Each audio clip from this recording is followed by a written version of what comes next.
Hello everyone, welcome to antibiotic. आज का जो हम लोगों का टॉपिक रहेगा वो है शोल्डर जॉइंट। तो लेट्स स्टार्ट। शोल्डर जॉइंट जो रहता है यार, ये बहुत इंपॉर्टेंट क्वेश्चन रहता है। 20 नंबर 10 नंबर में पूछ सकते हैं। इसके जो लिगामेंट्स के नेम्स रहते हैं ना, वो 2 नंबर में पूछ लेते हैं। तो अच्छे से पढ़ते हैं इसको। सबसे पहले आता है शोल्डर जॉइंट। टाइप कौन सा होता है? अपन ने टाइप पढ़ा है, साइनोवियल जॉइंट होता है। ठीक है, साइनोवियल जॉइंट रहता है बॉल एंड सॉकेट टाइप का। अपना जो बॉल जैसा रहता है अपना ये जो हेड ऑफ ह्यूमरस रहता है ना, वो सॉकेट में किसके स्कैपुला के अटैच होता है। ठीक है। आर्टिकुलर सरफेस रहेगा, articulation of glenoid cavity of scapula. Cavity जो रहती है वो स्कैपुला की रहती है हेड ऑफ ह्यूमरस से। उसको ग्लिनो ह्यूमरल आर्टिकुलेशन भी बोलते हैं। ठीक है। वीक जॉइंट होता है क्यों? क्योंकि ग्लिनोइड कैविटी जो रहती है वो शैलो होती है, बहुत पतली होती है, ऐसी होती है। ये देखो ऐसे वीक जॉइंट रहेगा ऐसे। अगर ये ऐसी होती पूरी तो अच्छे स्ट्रॉन्ग जॉइंट बनता, बट ये बहुत शैलो है। शैलो के कारण ये ऐसा है। अब इसको कवर करने के लिए ना ग्लिनोइड लेब्रम आता है। Glenoid labrum fibro cartilaginous ring जैसी होती है, वो उसको कवर कर लेती है पूरा। ठीक। ये आ गया अपना जो, हाँ, head is 4 times at the size of glenoid cavity. Glenoid cavity shallow, head जो रहेगा वो 4 टाइम साइज रहता है उससे। बट ये अच्छा क्यों रहता है? क्योंकि ग्रेट मोबिलिटी प्रोवाइड करता है। कैसे? कोरेको एक्रोमियन आर्च रहता है ऊपर साइड में, डायग्राम में दिखाऊंगा। Muscular tendinous cuff of the shoulder रहता है। और ग्लिनोइड लेब्रम बताया था डीप करने के लिए, ग्लिनोइड फोसा को डीप करने के लिए। ठीक है। ये देखो लिगामेंट्स में पहले बताता हूँ, फिर ये बताता हूँ। ये देखो कोरेको एक्रोमियन लिगामेंट दिख रहा है यहाँ पे।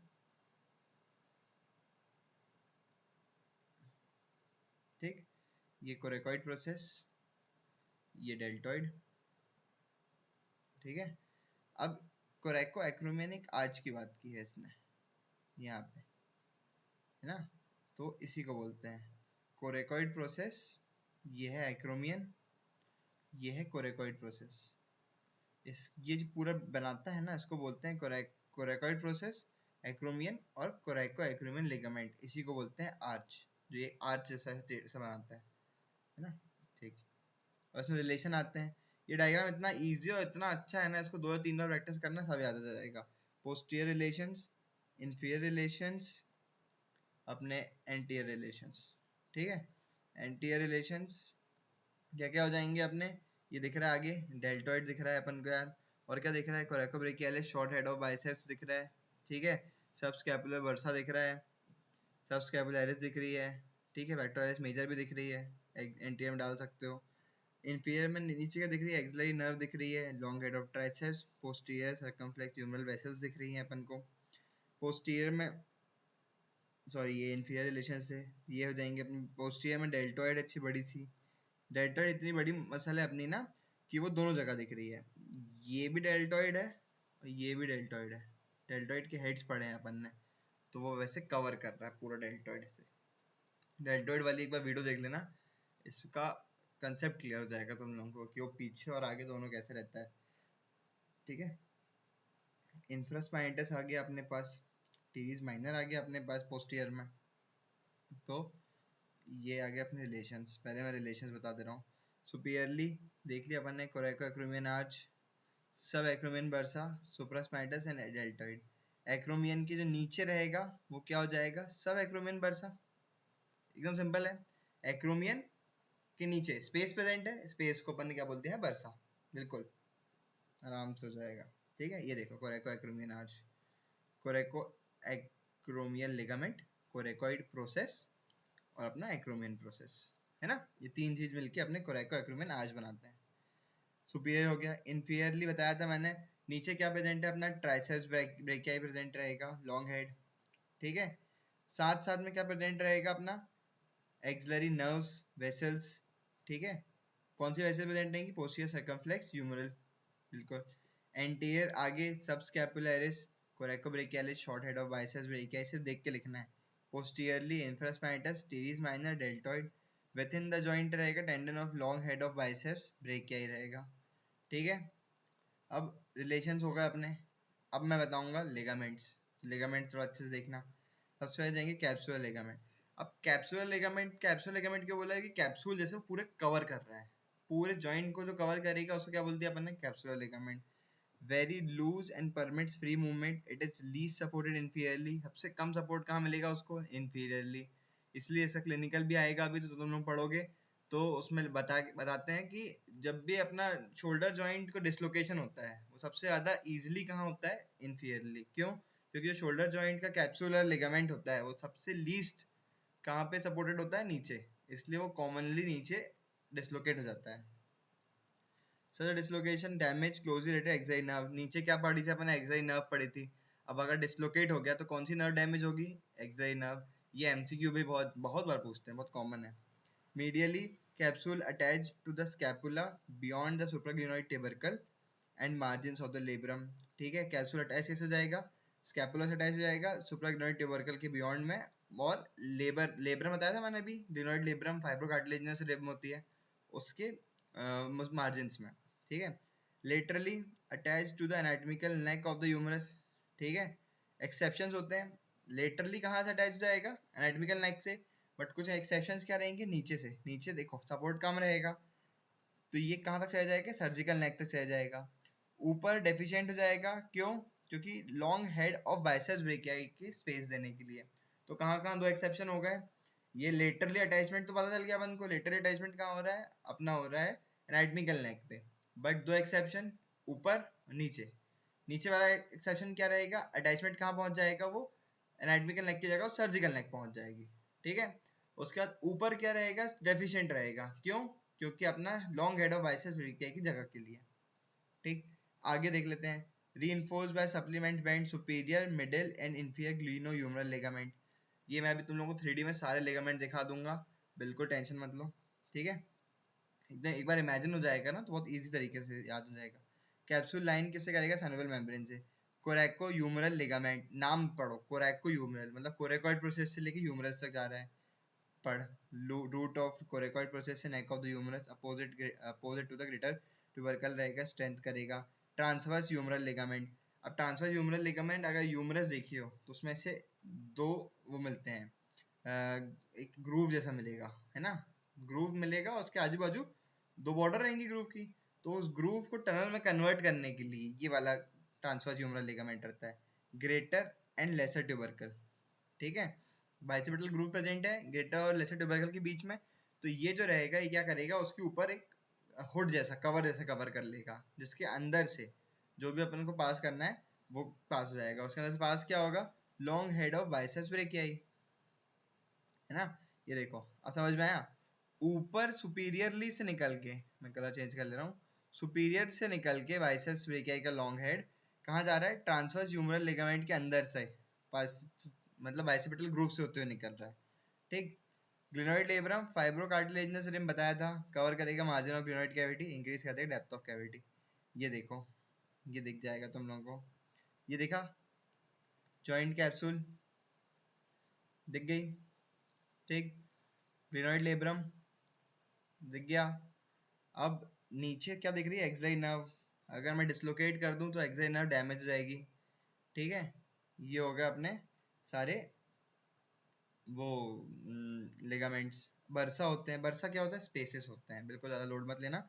एक होते हैं सब एक्रोमियल बर्सा, एक्रोमियल प्रोसेस के नीचे, सब स्कैपुलरिस बर्सा, सब स्कैपुलरिस के नीचे हो जाएगा, इंफ्रास्पाइनटस बर्सा, इंफ्रास्पाइनटस के नीचे, एकदम लोड नहीं लेना, सिर्फ नाम है देख लो। ब्लड सप्लाई और नर्व सप्लाई, ये बताने से पहले मैं तुम लोग को एक काम करता हूँ, 3D में दिखाता हूँ। तो ये है 3D मॉडल अपना शोल्डर जॉइंट का, ये जो वाइट से दिख रहा है ना, ये देखो, ये पूरा कैप्सूल है, ये देखो, ये पूरा कैप्सूल है। ठीक है, अब मैंने बताया तुम लोगों को एंटीरियरली कौन रहता है, पोस्टीरियरली कौन रहता है। ठीक है, ये देखो, एंटीरियरली आ जाएगा ग्लिनोह्यूमरल लिगामेंट, ये देखो यहाँ दिख रहा है, ये मैं तुम लोगों को दिखाता हूँ, ये देखो, ये रहेगा अपना सुपीरियर, ये दिख रहा है, कहाँ से कहाँ तक है, ग्लिनोइड कैविटी से, ये देखो ये ग्लिनोइड कैविटी है, ये अपना ह्यूमरस है, ये मिडल, ये इंफीरियर। ठीक है, तीनों मिल गए, मिडल ह्यूमरल लिगामेंट और इंफीरियर वाला। ये देखो, यह है ट्रांसवर्स ह्यूमरल लिगामेंट। अब ट्रांसवर्स ह्यूमरल लिगामेंट के अंदर से long head of biceps brachia जाएगा। ठीक है, अब ये कौन सा हो गया, कोरेकोह्यूमरल लिगामेंट। क्यों? क्योंकि दिख रहा है ये कोरेकोइड प्रोसेस से, देखो दिख रहा, ये कोरेकोइड प्रोसेस से कहाँ जा रहा है, ह्यूमरस में जा रहा है ना। ये पीछे आ गया एक ग्लिनोह्यूमरल लिगामेंट इंफीरियर आ गया। ठीक है, ये आ गए सारे लिगामेंट्स अपने। कुछ लिगामेंट्स यहाँ भी रहेंगे, एक्रोमियोक्लेविकुलर लिगामेंट, और एक ये है कोरेको एक्रोमियल लिगामेंट। एक आर्च बन रहा था, बताया था, ये यही आर्च है, देखो इसको दिखाता हूँ अच्छे से। ये देखो, ये आर्च दिखा ऐसे मैंने बनाया, ये ऐसा आर्च है ना। तो ये हैं सारे अपने लिगामेंट्स जो शोल्डर जॉइंट के मेन होते हैं। अगर ग्लिनोइड लेब्रम में दिखाई दे रहा हूँ तुम लोगों को, अब 2 मिनट। ये अगर मैं इसको अलग कर दूं तो ये देखो, देखा, ये देखो, देखा अब अच्छे से। ये है ग्लिनोइड लेब्रम। ये क्या करता है, डीप कर देता है, डीपेंस द कैविटी। ठीक है, ग्लिनोइड लेब्रम। हाँ, तो अब ब्लड सप्लाई की बात करते हैं। ब्लड सप्लाई कौन कौन करेगा अपना, anterior circumflex humeral vessel, posterior suprascapular और सबस्कैपुलर वेसल्स, जो जो वहाँ दिख रही हैं वो सारी करेंगी। Nerve supply, axillary nerve, musculocutaneous nerve, suprascapular nerve. अब आते हैं मूवमेंट्स। अपन ये सारे मूवमेंट्स पढ़ चुके हैं, flexion, extension, adduction, abduction, lateral rotation, medial rotation, है ना, सब पढ़ चुके हैं अपन। अब अपन को ये याद करना पड़ेगा कि कौन सा मसल कौन सा रोटेशन कर रहा है। ठीक है, अब जैसे फ्लेक्शन की बात करेंगे तो प्लेक्टोरलिस मेजर डेल्टोइड कर रहा है फ्लेक्शन। एक्सटेंशन है, एक्सटेंशन एक्सटेंड कर रहा है, तो कौन कर रहा है, डेल्टोइड कर रहा है, लेटिसमस डोर्साई करना पड़ेगा। एडक्शन, और एक होता है एडक्शन, एक होता है एबडक्शन। एडक्शन मतलब होता है अपने पास लेके आना, हाथ जब पास आता है उसका एडक्शन। एबडक्शन मतलब दूर जाना। पेक्टोरलिस मेजर, लेटिसमस डोर्साई, और ये एबडक्शन के लिए डेल्टोइड, और सुपरास्पाइनस। मीडियल रोटेशन के लिए अपना सबस्कैपुलरिस, लेटरल रोटेशन के लिए डेल्टोइड रहेगा, डेल्टोइड के पोस्टीरियर फाइबर्स रहेंगे। ठीक है, मसल्स ये तो याद करने पड़ेंगे यार, अगर 20 नंबर में पूछेगा तो ये पूछेगा पक्का से पक्का, अच्छे से बाय हार्ट लर्न करना पड़ेंगे ये सारे। क्लिनिकल आ जाएगा। डिसलोकेशन शोल्डर जॉइंट बता चुका हूँ मैं। कहाँ होता है डिसलोकेशन ऑफ शोल्डर जॉइंट, एकदम कॉमन होता है इंफीरियर में। क्यों? क्योंकि इंफीरियर में अपना सपोर्ट कम होता है।